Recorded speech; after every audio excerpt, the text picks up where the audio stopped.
토요일의 두꺼비. 러셀 에릭슨 창작 동화. 햇살과 나무꾼 옮김. 김종도 그림. 사계절 저학년 문고.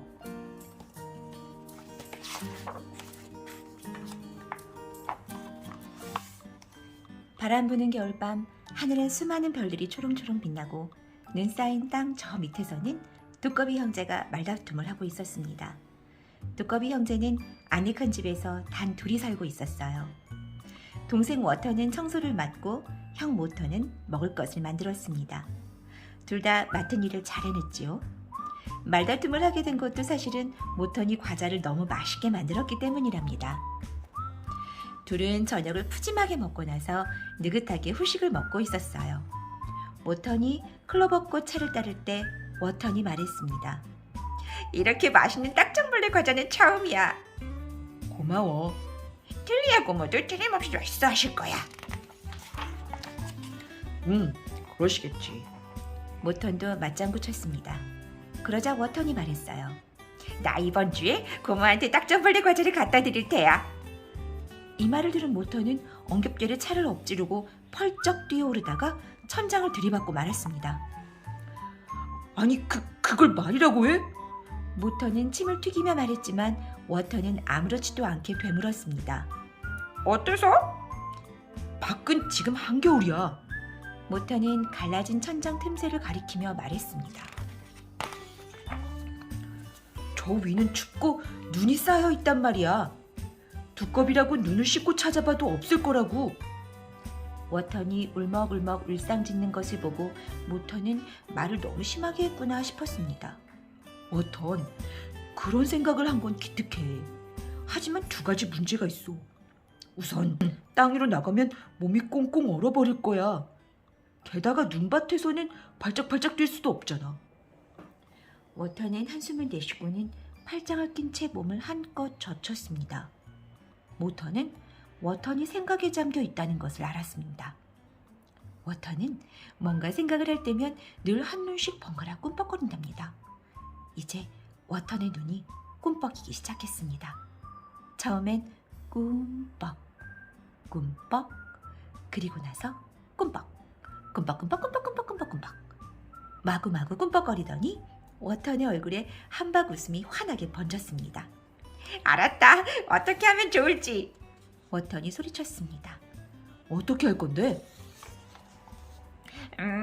우선 몸이 얼면 안 되니까 꽉 끼는 스웨터 3벌과 두툼한 외투 4벌을 껴입고 두꺼운 장갑 2켤레를 끼고 귀까지 덮이는 따뜻한 모자를 쓰는 거야. 또 눈밭을 다니려면 스키를 타야지. 스키? 스키가 뭔데? 모턴이 물었습니다. 지난 여름에 놀러왔던 토끼가 가르쳐준 건데 나 그거 어떻게 만드는지 알아. 모턴은 입이 쩍 벌어졌어요. 하지만 한마디도 하지 않았습니다. 워턴이 한번 마음을 먹으면 아무도 못 말리니까요. 그 뒤로 사흘 동안 워턴은 열심히 일했습니다. 워턴은 단단한 참나무 뿌리로 스키를 만들었습니다.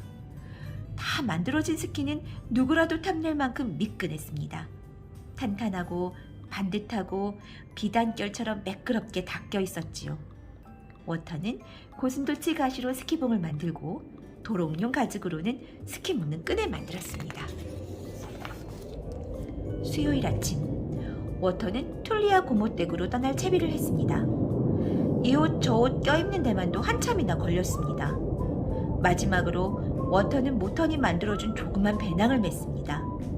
배낭 속에는 도토리 차를 담은 보온병과 여러 가지 도시락도 들어있었어요. 툴리아 고모 댁까지 가려면 3, 4일은 걸릴 테니까요. 혹시 여행하는 동안에 필요할지 몰라서 장갑 몇 켤레와 털 슬리퍼도 넣었습니다. 그리고 배낭 맨 밑에는 툴리아 고모에게 드릴 딱정벌레 과자 상자가 들어있었지요. 워터는 점심 설거지를 하고 있는 모턴에게 작별 인사를 했습니다. 모턴도 인사를 했습니다. 잘 다녀와. 몸 조심하고. 워터는 긴 굴을 지나 늙은 나무 그루터기 꼭대기로 나왔습니다. 밖으로 얼굴을 내미는 순간 눈이 부셨습니다. 새하얀 눈이 반짝반짝 빛나고 우뚝 솟은 상록수 너머로 펼쳐진 새파란 하늘에는 흰 구름이 두둥실 떠 있었습니다.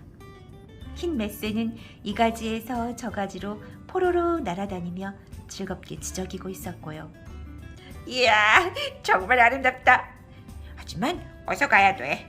툴리아 고모댁은 굉장히 머니까. 스키도 얼른 타보고 싶어. 워터는 가죽끈으로 스키를 발에 묶고 나서 스키봉을 힘차게 밀었습니다.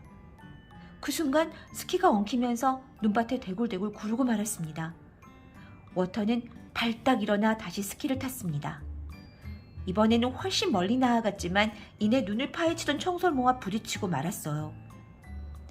워터는 다시 발딱 일어나 청설모에게 미안하다라고 말한 다음 스키를 타고 떠났습니다. 이제 워터는 스키를 제법 잘 타게 되었습니다. 스키는 탈수록 재미있었어요. 워터는 스웨터 3벌과 외투 4벌을 껴입고 장갑 2켤레를 끼고 귀까지 덮이는 모자를 쓰고 있어서 꼭 조그만 공이 숲속의 눈밭을 쓱 지나가는 것 같았지요. 한참 뒤 해가 머리 위에 비칠 무렵 워터는 점심을 먹기로 했습니다. 마침 딱 좋은 곳이 보였습니다. 넓고 평평한 나무 그루터기 하나가 동그만히 놓여 있는 거예요. 워터는 스키를 벗고 그루터기 위로 폴짝 뛰어 올랐습니다.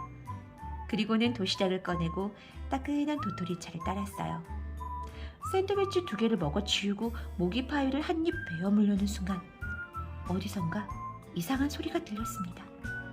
멀리서 딸꾹질 소리가 나는 것 같았습니다. 주위를 둘러보았지만 아무것도 보이지 않았어요.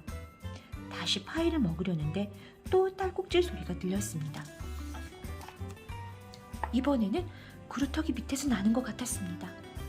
워터는 그루터기 가장자리로 펄쩍펄쩍 뛰어가 아래쪽을 살펴보았습니다. 눈밭에는 털이 보송보송 난 다리 2개가 삐죽 나와 있었습니다. 아주 가늘고 하얀 발을 가진 다리였지요. 딸꾹질 소리가 날 때마다 발이 바르르 떨리면서 발가락도 꼼지락거렸습니다. 워터는 눈밭으로 펄쩍 뛰어내려가 눈을 파헤치기 시작했습니다. 눈을 다 파헤치자 갈색과 흰색 털이 섞인 사슴쥐가 보였습니다. 사슴쥐의 커다란 검은 눈망울에는 고마움이 가득 담겨 있었습니다. 사슴쥐는 마음을 놓으며 말했습니다. 고마워. 나 떼깍 불편해서 혼났어. 거꾸로 처박히면 꼭 딸꾹질이 난다니까. 봄이 와서 눈이 녹을 때까지 묻혀 있어야 되는 줄 알았지 뭐야. 워터는 눈을 깜빡이며 물었습니다. 어쩌다가 그랬어? 그루터기 위에서 딸깍 햇볕을 쬐며 낮잠을 자고 있었어. 그런데 딸깍 회전목마 타는 꿈을 꾸다가 잠결에 굴러 떨어진 거야. 내가 딸꾹질을 그치게 해줄게. 나랑 그루터기 위로 올라가자. 워터는 그루터기 위로 올라가 사슴쥐에게 따뜻한 차를 따라주었습니다. 차를 마시자 사슴쥐는 딸꾹질이 뚝 그쳤습니다. 사슴쥐가 말했습니다. 고마워. 이제 살 것 같아. 고맙긴. 넌 이 근처에 사니? 응, 아주 가까워. 바로 이 그루터기에서 사는걸. 그런데 나도 물어볼 게 있어. 겨울잠을 자야 할 네가 왜 한겨울에 돌아다니는 거야? 워터는 툴리아 고모한테 딱정벌레 과자를 갖다 드리려고 스키를 타고 여행하고 있다고 말했습니다. 사슴쥐는 좋은 생각이라고 말했습니다. 하지만 워터니 갈 곳을 가리키자 사슴쥐는 눈이 휘둥그레졌습니다. 저 골짜기로 가면 안 돼! 사슴쥐가 소리쳤습니다. 워터는 눈을 깜빡이며 물었습니다. 왜? 사슴쥐가 바싹 다가와 소곤거렸습니다. 거기엔 올빼미가 살거든. 아마 이 세상의 올빼미 중에서 제일 비겁하고 심술궂은 놈일걸? 얼마나 비겁하냐면 다른 올빼미들이 모두 잠자는 낮에 혼자 사냥하러 다닌다니까. 그래도 난 저 골짜기로 가야 돼. 다른 길로 가면 길을 잃을 게 뻔하거든. 너무 걱정하지 마. 워터는 자신있게 웃으며 말했습니다. 새 스키를 타고 쏜살같이 달려가면 올빼미도 나를 못 잡을 거야. 그럼 잠깐만 기다려. 사슴쥐는 이렇게 말하고는 그루터기를 타고 쪼르르 내려가 구멍 속으로 사라졌습니다. 그리고는 둥그런 상자를 들고 돌아왔습니다. 사슴쥐는 그 상자에서 조그만 목도리를 꺼냈습니다. 아주 귀엽고 예쁜 빨간 목도리였어요. 이 목도리를 두르고 가면 우리 친척들이 네가 내 친구라는 걸 알 거야. 그리고 네가 어려운 일을 당하면 반드시 널 도와줄 거야. 워터는 목도리를 목에 꼭꼭 두르고 나서 사슴쥐와 작별 인사를 나누었습니다. 그리고는 재빨리 스키를 타고 길을 떠났습니다. 워터는 쏜살같이 언덕 밑으로 달려내려가 골짜기 근처 어두침침한 숲으로 들어섰습니다.